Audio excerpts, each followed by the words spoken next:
able to get some of that there. Okay, looks like I've started it, I think. All right there. Sorry about that, ladies and gentlemen. I was hoping to be Ark, me, YR, and Prince Donatello join in on the show here on the same subject, but all of a sudden this whole bullshit started there. And I was joining in on the live show there that YR has in this group chat there, you know, and of course, Jacob RP had to come in and start the fucking shit up, and then they started going at it, Jacob and Ken there. So I said, screw this, I'm Ark, and I figure Arky was like, what the fuck is this? So I just said, you know what? I left the call and I got you a hold so we could do our show together, just the both of us. Okay. All right, so ladies and gentlemen, tonight the subject of our show is the band Rush. From 1973 to about 2015, these guys held the realm of one of the biggest Canadian rock bands out there, next to the Tragically Hip and Max Webster. Now, sadly, as we know, we lost their drummer and lyricist Neil Peart in 2020 from brain cancer. It was a big shock throughout the whole Canadian rock scene over there. In fact, his death was even acknowledged by Prime Minister Justin Trudeau. And it was very sad at that moment. It was very sad because Peart was one of those dynamically, talented drummers who was able to come up with a lot of things, but still keep the beat precisely. Like you could be like basically he could be like something like a drum machine. You could come up with a little bit of different patterns, but within the same beat. And Right. Peart has been known to do that a lot. And you also got to acknowledge the amount of drums and the amount of percussion that he had surrounded him whenever he was doing his live shows there. You go back to 1981 when he was doing From Exit Stage Left, the video, and you see all the xylophones, the bells, and everything else still around him. But then again, he needed those to perform the songs like Xanadu, Closer to the Heart, and everything else. Right. Yeah, and sadly, Rush, sadly, no longer around there. Of course, it's now Alex Lifeson, their guitarist, and their bass player and singer, Geddy Lee. Right. And so we don't know what's going on with those two as of late. I guess they decided to retire and enjoy the bask in the sun of their creativeness, their creative geniuses. And Well, it's kind of sadly, like the John Bonham situation. yeah, Once exactly. he died, Led Zeppelin kind of like, let's not go on without him. Yeah, no, exactly. It was well, actually, I guess they announced it that Rush would be no more in 2015. It wasn't given us a specific reason why, but I think we kind of know the details now with what happened with Neil Peart. Now, back in 1991, a friend of mine at the Ritz and Rosa was telling me that possibly Rush maybe been on their last tour back then. They had an album called Roll the Bones. But Right. from what I understand, Peart was going through some cancer issue there. And it's kind of ironic that 10 years later, in 2001, Peart's wife would would die of cancer, and his daughter would die in a car wreck. Mm. So right now, the Peart family are together again in rock and roll heaven, obviously there. So I guess around that time, after that whole thing happened, they decided to take a lot of time off there, and I guess Peart decided to ride. He took a bike and ride around parts of Africa, and he detailed it in a journal that he released it, I guess, a year and a half later. So I guess doing that bike ride across the African regime there was kind of like therapy for him, if I understand. Yeah. Yes, and we got to include the amount of songs that Rush has done throughout the years. The epic 2112, which foresaw the upcoming censorship issues in 1985 and afterwards with the PMRC. The songs like Limelight about the joy of being on stage. And of course, Tom Sawyer with the infamous, drum patterns that stuff that Pert was doing up there. That was massive. That was beyond massive. Of course, other songs like Xanadu, as I mentioned earlier, Fly By Night, their first big hit on the radio. The song Working Man from their first album, which, by the way, featured a different drummer. I guess his name was John Ramsey, I think it was, if I'm correct. John Rutsey. John Rutsey, thank you. And I understand the band started out with Rutsey, Leifson, and somebody else before Geddy Lee came in, I guess. Geddy Lee was on that first album. Yeah, I mean, I think it was before they recorded their first album that... well, that could be. Yeah, that's true. That's what the Wikipedia said when I was looking up their information there. So sad, Rush, I guess they're still looked on as one of the best bands in the galaxy there because they explored a lot of details. They explored a lot of topics and situations within their songs there. Yeah, ironically, though, none of their albums hit #1 in the U.S. I know, but they would last and last and last, I guess, on the charts, I guess, so I understand. Look how many times the title cut from Roll the Bones was played on the radio. Yeah. So, well, that first album was released in 1975. I think so, yeah. It was on a label called Anthem Records in Canada and Mercury Records here in the States. And the big song for that album was entitled Working Man, which was the closing track there. It charted at 103 in the U.S. Wow. Of course, at that time. It obviously sold more copies after they got fairly large. Obviously, yeah. But this is before SoundScan would be used a lot in the Billboard charts, by the way. Yeah. Years before that. And the next album was Fly By Night. Yep. It featured that title cut. And the first to feature Mr. Neil Peart on the drums. Yeah. Rutley or Rutger or whatever I said a minute ago is gone. Yep. And Peart would remain with the group up until the very end there. He was... Well, he wrote a lot of their stuff, so... A lot of lyrics. Absolutely, yeah. Not many drummers have been known to write lyrics. They've just been known to provide beats for the bands, and that was about it, Sing on a couple occasional songs now and then, like Gilmore Triumph used to do.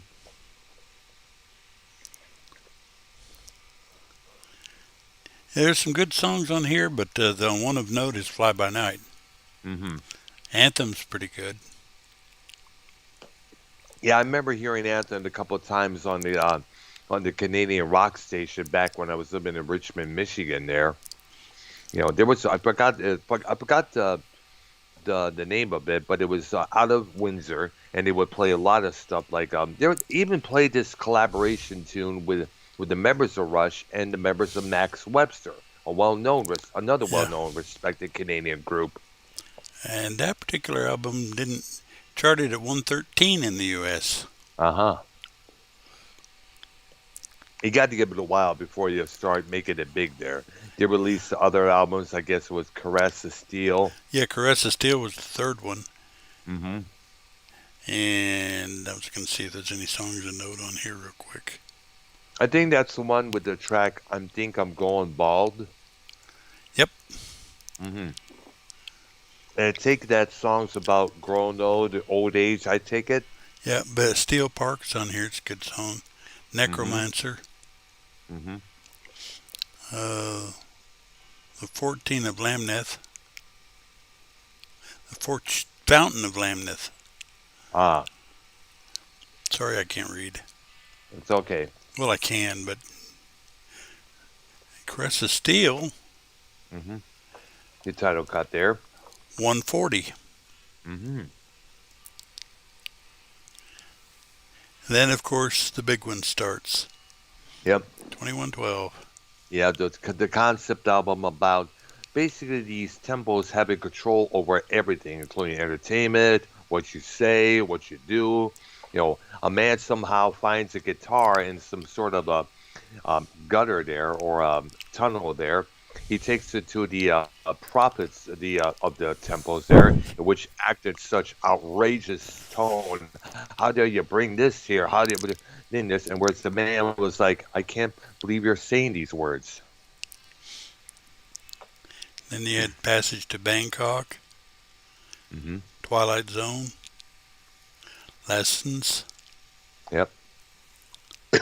Tears. And Something for Nothing, I guess, was Yeah. the closing track. Not as well. None of that is as well known as 2112. Yeah, that's the epic piece for them. And then now, I guess a couple while there after that album came out, they were performing that whole piece, in its entirety. But Yeah. It but I hit guess it was, 61. that's right. So they were really getting their notice there. Yeah. Yeah.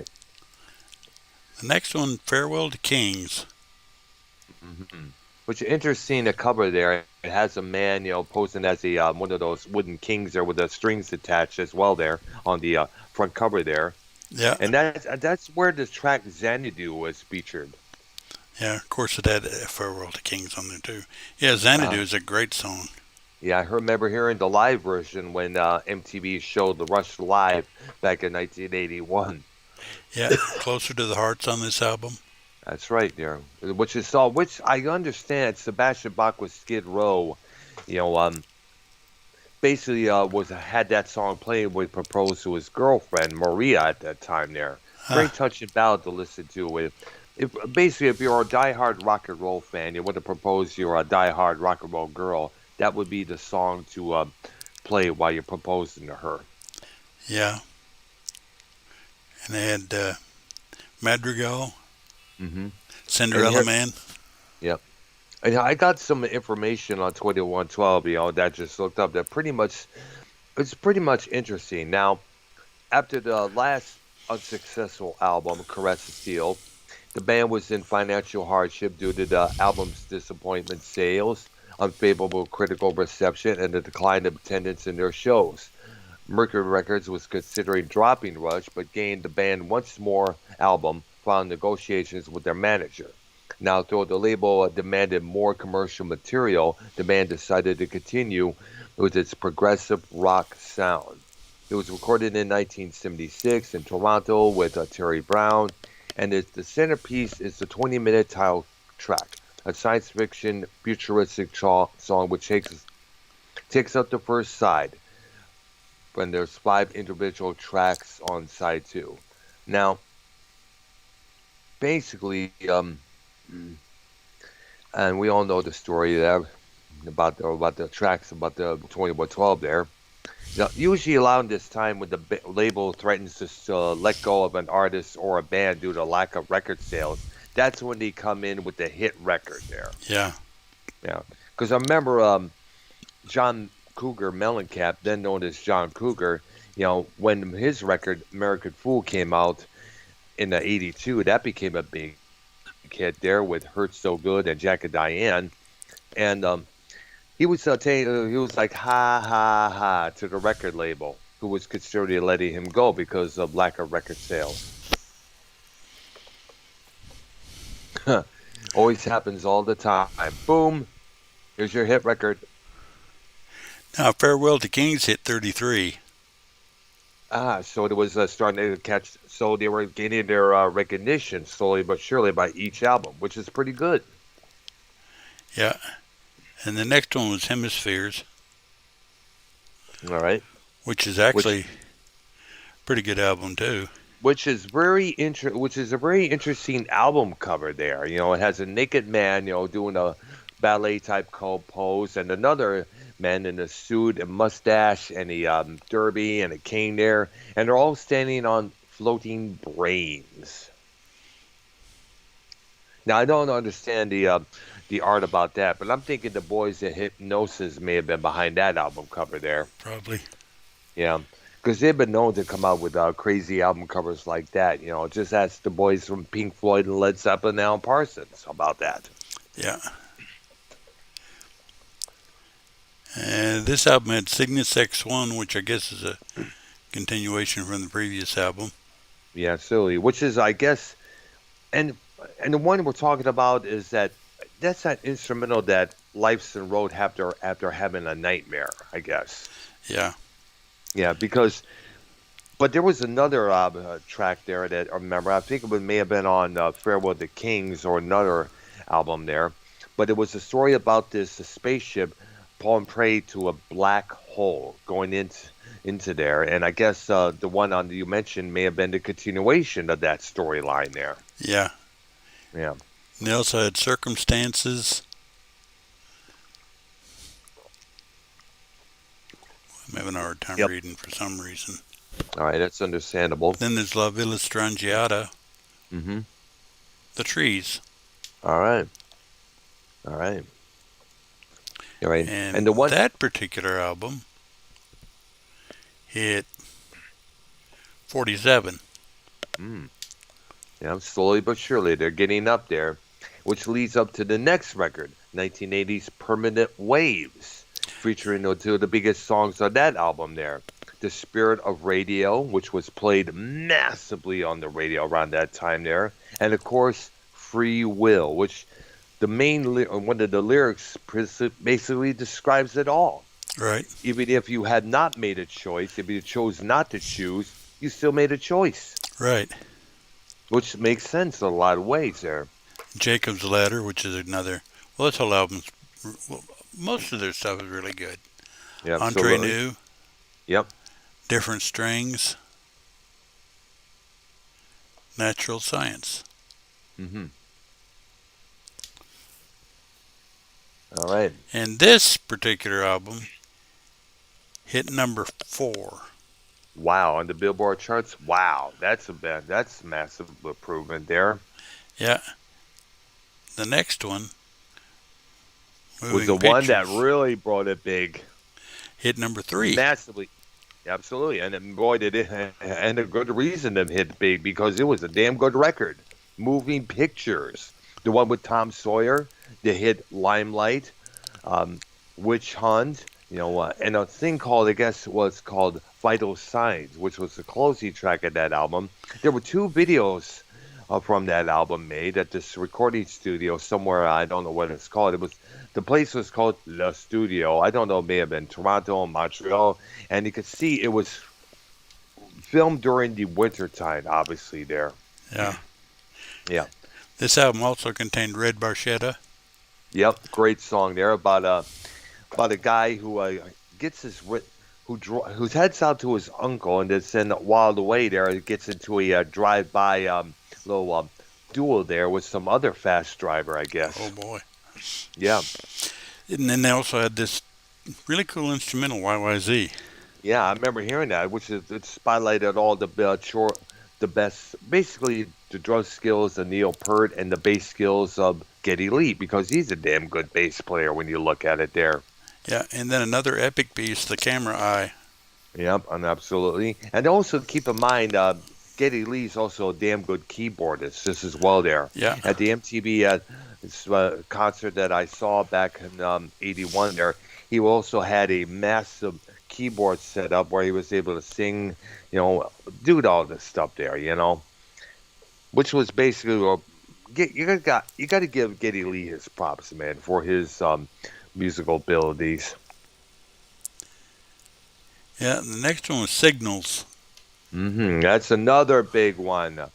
The Analog Kid, the one about Countdown, which is about the shuttle taking off there. That was definitely inspired by that. And also the number one song, the hit song from that album, Subdivisions. Yeah. Which featured another interesting lyric that Peart had wrote down, which makes sense among the teenagers when they are in around certain crowds, whether it's school, whether it's in the social scene there. Be cool or be cast out. And who hasn't been through that situation themselves? I know you have. I know I have. People telling me either if you want to hang with us, you got to do this. If you want to be a part of us, you got to be that. That's how it was back then. You either did what everyone else was doing, or you're out the door. Yeah. Yeah. I spent pretty good amount of time having very few people around me for for the most part, because I wouldn't do some of the stupid crap the other people would do Yeah, I know. and let them know it. A lot of And them you know would what's come kind of, back later and they were fine with me. I am. And you know what? You know what? I have to say this. You know, I was pushed away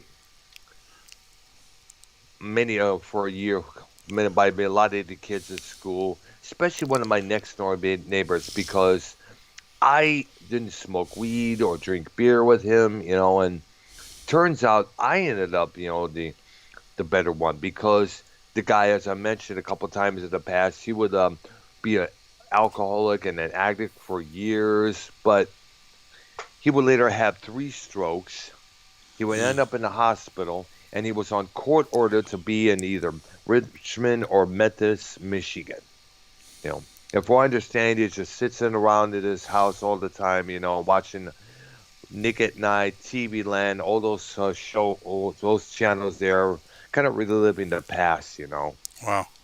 Yeah, he's when I met him a couple times in 2009. He had a hard time walking because of his legs, aching after a long while there. He was using a cane there. And here I was, who didn't smoke or drink, riding bikes and walking and everything, doing everything else. Right. Yeah, so in a lot of ways, I kind of prevailed over him. Yeah.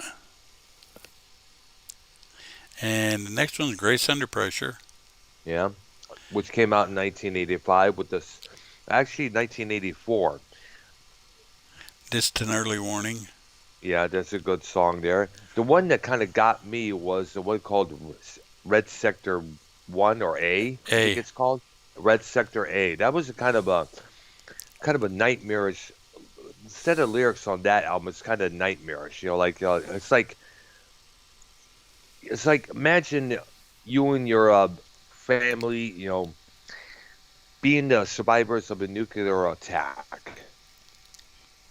It's basically what the lyrics are describing. Survivors of a disaster where you must help your uncle set up straight.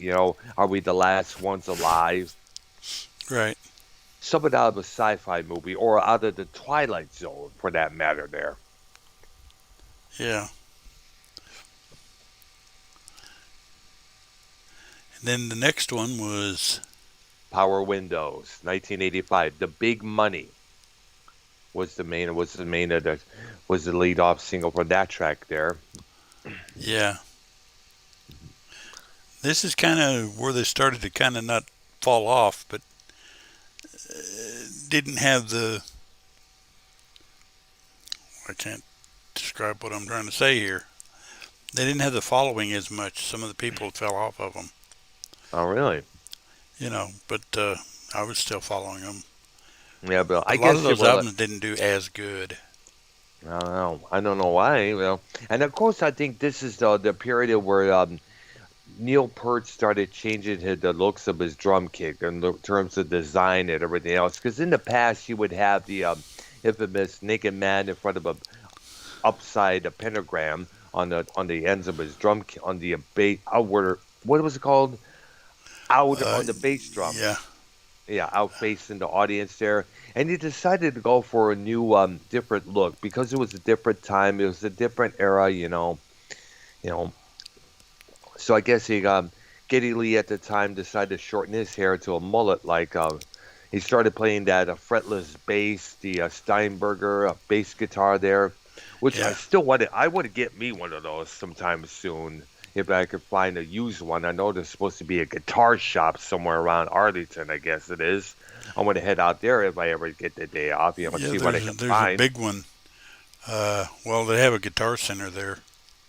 That's true That's there. huge. Yeah, it's nice. Yeah.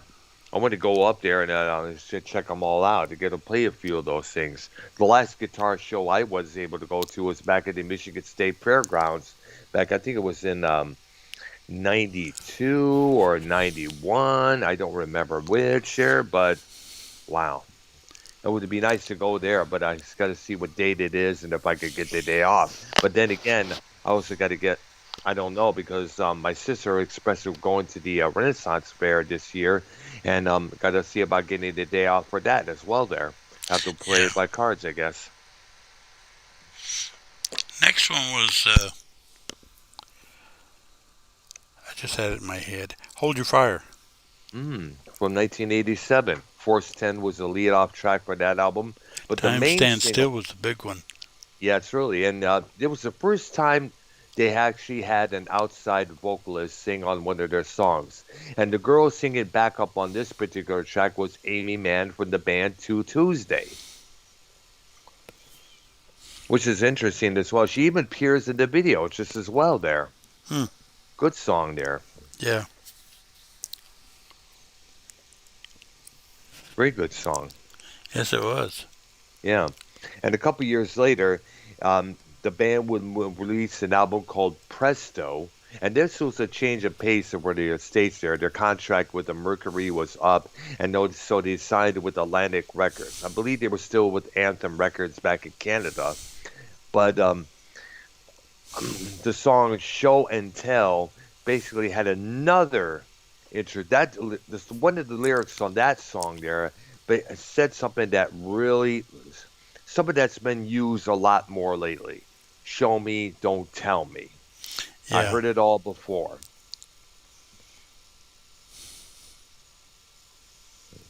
You know, I remember my old buddy Lori there, who used to go see shows, to do shows with back in the day. She was big onto Rush there around that time. So she was telling me all the details of a lot of their songs and stuff there. Yeah. hmm Then they followed Presto. With Roll the Bones. Yep. Which was in 1991. kind of a different album for them, but it was still a pretty decent one. Yeah. In fact, the title cut has a sort of a slow rap and that's actually according to writer for the story. It featured that was Geddy Lee himself, changing his own voice, using no effects at all. Because you listen to that. Some people can do that. Yeah, unbelievable. We just don't even know until it's presented up forth until the first time. So a lot of people are like, wow, what kind of effects did Geddy use? None. Wow, that's even more better, man. These guys have talent. Yay. Then we went with Counterparts. In 1993, I remember, yes. And again, they're kind of changing their sound up a little bit. Yeah, they're updating themselves. One thing you cannot do as a band is sound the same constantly. You become what Robert Fripp would call a self-parody, and you got to keep changing up a pace a little bit here, changing with this or changing into that. You got to keep yourself interesting. Just ask the many people who are questioning AC/DC sound because all their records sound the same. Right. Yeah, and your voice kind of sounds a little bit different, Ark, there. Oh, sorry, I was holding my hand. Funny. Oh, okay. Okay. I didn't know you could hear that. Right. Test for Echo. Okay, Test for Echo. And that came out and was in 96, I believe. I think that's correct. All right, there. And good. I like the cover of that album there. It's like kind of like some of that Roger Dean would come up, but a lot more realistic looking.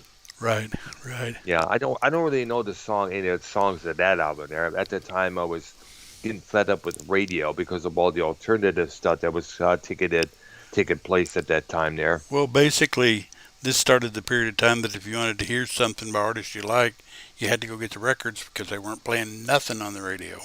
Well, absolutely, they were, but it was stuff I didn't like. Yeah, the alternative stuff. Same here. Stuff like the New Radicals. I'm like, are you giving me? Come on. It's supposed to be a rock and roll station. Like, one of the biggest insults ever was this rock station called WLLZ, which kind of reemerged as a classic rock station back in D-Town. For about the 1990s, they converted to what was called at that time Today's Rock, which was Hootie and Blowfish, REM, and the Gin Blossoms. Give me a break. Yeah, it's funny. And what's the funny thing is, I do tend to watch some reaction videos, and you see some of these young folks that play stuff from the 60s, 70s, and 80s, and they're sitting there going, boy, today's music's Wow. crap. This is really good. Damn And, straight. Yeah. That's what we're trying to. That's one of the purposes of this program. Is, as I mentioned many times before, you enlighten the people today what was out there, other than the stuff that's out there today. yeah. Then they followed that up with Vapor Trails, Mm-hmm. released in 1906. 99 or 98, 1996. Oh wow. Oh, that's interesting there. That's kind of weird. Oh, and that's Test for Echo, sorry. Vapor Trails released in 2002. Oh wow. So there was about 6 years between those two albums there, I guess. Yeah. Then there's Snakes and Arrows. Mm. I'm not real familiar with that album at all. I think I kind of forgot about that album there, but Snakes and Arrows. I thought 2007. it was okay. Wow, 2007. Wow, that's interesting there. And the I think last that one, was go ahead. what was it? Their last record there? No, the next one is Oh, okay.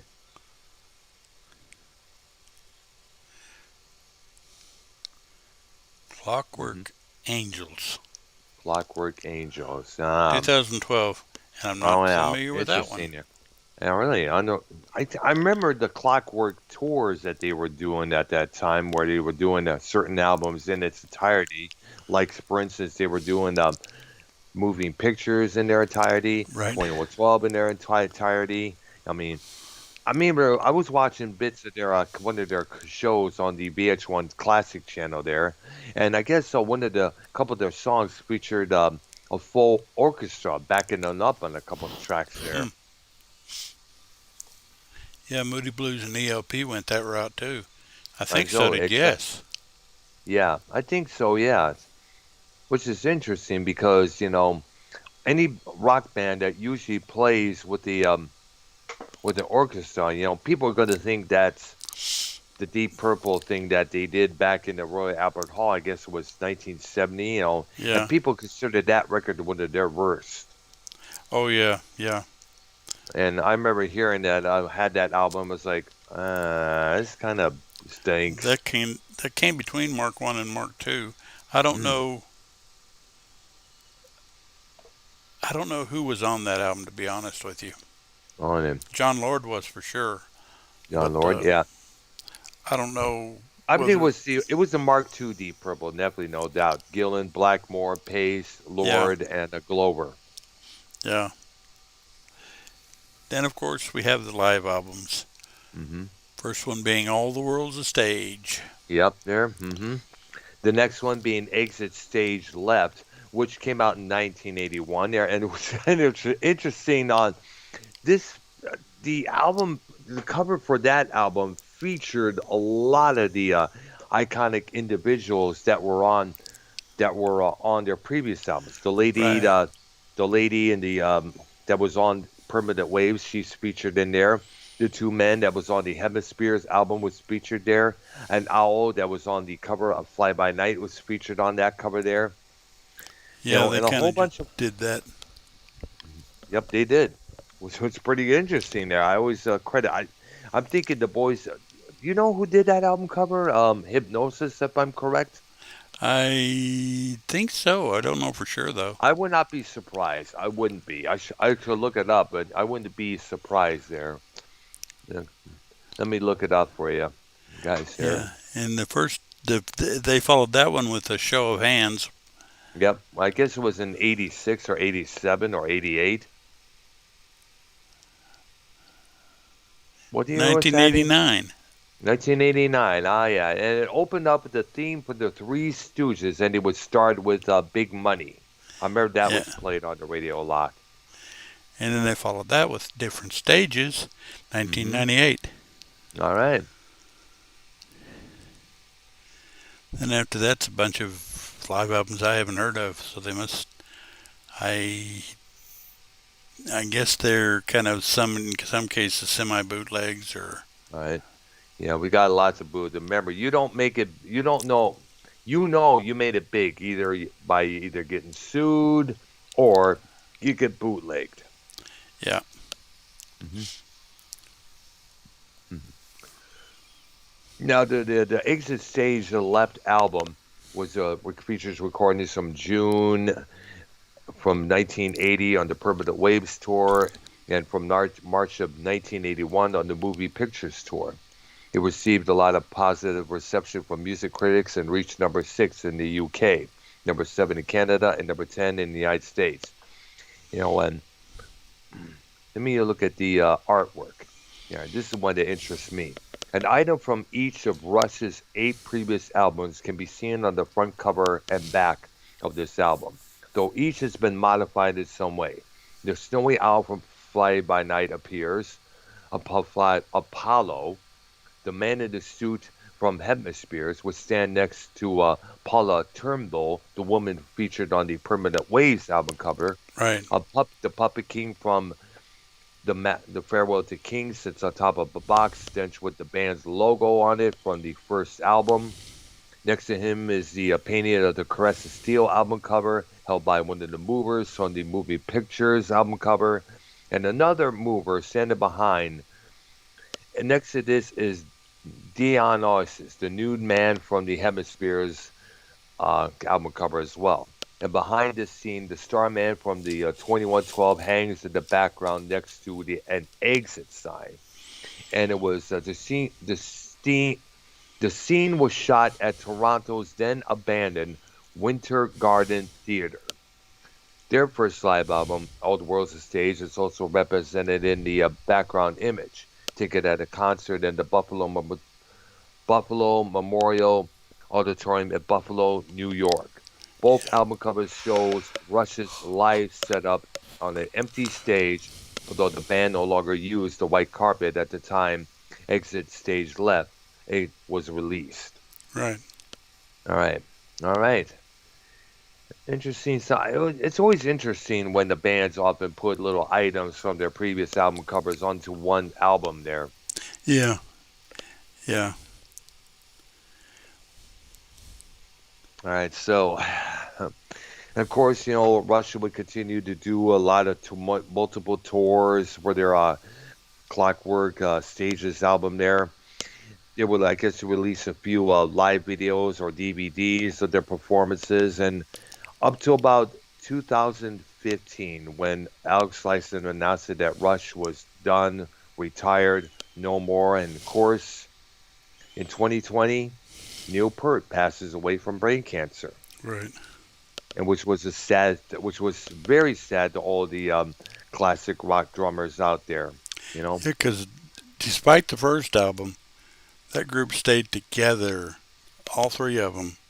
Absolutely, yeah. Throughout, that's like and that's unusual. 4 decades. 4 decades. Can you believe it? Yeah, for that long. I mean, the only group that I remember that stayed together for the longest time, up until a couple of years back, was the band Slade. Yeah. Without a personal change, but that was stated back in the 80s when they made a comeback there and here in the States. But I guess you could say Rush has surpassed that. Yeah, I think so. Because Rush stayed together throughout 4 decades. 70s, 80s, 90s, and the 2000s. A lot of the other bands that took a death to, the other bands are a good example is Who. If Keith Moon had lived, he would probably still have been with them. I know. And if John Entwistle still lived as well, the Who today would have been still be the powerhouse that it was back then. Oh yeah. But sadly, like you can't let the drugs take over your life, which Keith Moon did. Yeah, he kind of overdid everything. No, he did. But then again, there were a lot of stories and a lot of reports that Moon was autistic. Yeah. Which kind of gave a gateway into how he did all that crazy shit he did back in the day during those early years. Yeah. So I'm thinking possibly that probably you put 2 and 2 together there. It kind of makes sense. Yeah, and I guess Bonham did a lot of the same kind of stuff. Yeah, well, yeah, we know. Well, he was a big ass beer drinker. We all know that. Yeah, But when you have a lot of extra weight, that helps you pound the skins a lot more better. If I'm understanding there. yeah, I don't know that for sure. Yeah, I no, never who was a knows? drummer. Neither was I, so I wouldn't know. I tried my hand up on one of my neighbor's old drum kit, but couldn't cut the cheese with it. So I thought stick to guitar there. Yeah, I always wanted to learn keyboards and drums in addition to guitar. Oh, Dad, I want to get my hands trying out a mellotron for the very first time, man. I would love to try that out because that instrument is still to this day the most interesting instrument known Yep, to man. yeah. I want to get my hands on it. Hopefully, I could walk it to the. Hopefully, they could have one at the nearby music store near where we live there. And hopefully, they have one so I can dibble dabble with it, At least try to play on it. recreate, yeah, or see if I could recreate some of that stuff that I heard on a couple of old Tangerine Dream records there, including Eighth Atom, Yeah. one of my favorites from them. Now our next group, I I got to look and see because I can't think of anybody off the top of my head Hmm. that we can do an hour on. Yeah. But I'll look and see and then email you, and we'll surprise everybody on Monday. Now, if I All right, can't find definitely. anybody worth spending an hour with, that's Hmm. Prog. Okay. Uh, we'll just start talking about the other Prog bands, and Okay. I'll start with A, and we'll go from there. Hmm. And I know there are going to be some bands I'm not that familiar with, but Yep. in some cases I think their name's interesting. Because Okay. boy, There. prog bands, a lot of them really had some unusual names. I know there. The Mars Volita was one of them. That's for Yeah, sure. There. Vandergraaf And I just. Generator, Yep. Absolutely. And for I understand, Spock's members Beard. of the Mars Volita, the band at the drive-in where members of the Mars Volita emerged from. They're from Texas, right? I think so. It's Mars Volta. Mars Volta. Okay. Because I remember there was a live performance of what their singer cussing out the audience for moshing, I guess it was. Yeah, I mean there are bands we could think about. Like I said, let me look at the list because there is Gentle Giant, but I think will drive people off. All right. I Soft don't really heard. Machine. I only heard the names of those two groups there, but I haven't heard anything there stuff there. Yeah, they're But they're an interesting listen. you know what? I got an idea. I Okay. mentioned this band many times. We should talk about Tangerine Dream. Okay, we can do that. I'm not that familiar with them, but I can get familiar in 4 Oh days. man, I can recommend a lot of good tracks from them. A lot of good albums from that group there. And then they have a different history. They're still together, but without their founding member Edgar Froese. So I guess what it was, it's a current guy whose name I cannot pronounce, let alone um, he was given the right to continue on with the Tangerine Dream name. He was named by Froze to continue the group as its new successor. Right. And they've been doing that. And I guess he went back to the old Tangerine Dream in some of their performances, where it's just, a dark lace ambient, instrumental music there. Yeah. Okay, so definitely we got definitely definitely Tangerine Dream as a suggestion for the next coming Monday. And believe me, they are owed a massive amount of respect. Yeah. Okay. That sounds good to me. Absolutely, Let's do it. absolutely, because they've done a lot of soundtracks.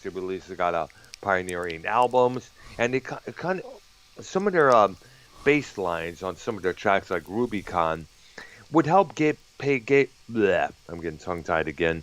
They would help give gateway to the a music genre called techno. When you think about it, there Yeah. Okay. Let's make it Tangerine Green Monday at 7 p.m. Central. 7 p.m. No 6 p.m. Central, 7 p.m. Oh, Eastern time. sorry, I got my time zones. I know, I know. I had to straighten Ken on that when I was on the phone with him one time. Right. Heck, he lives in the Eastern Zone. Absolutely. New York City, NY, baby. NYC. All right, that will do it today for for our episode here, spotlighting the great band Rush from Canada. For Arknolia and myself, we will see you next Monday, same time, same station. You have a good one. Good day. All right, bye bye. All right, there. I'm gonna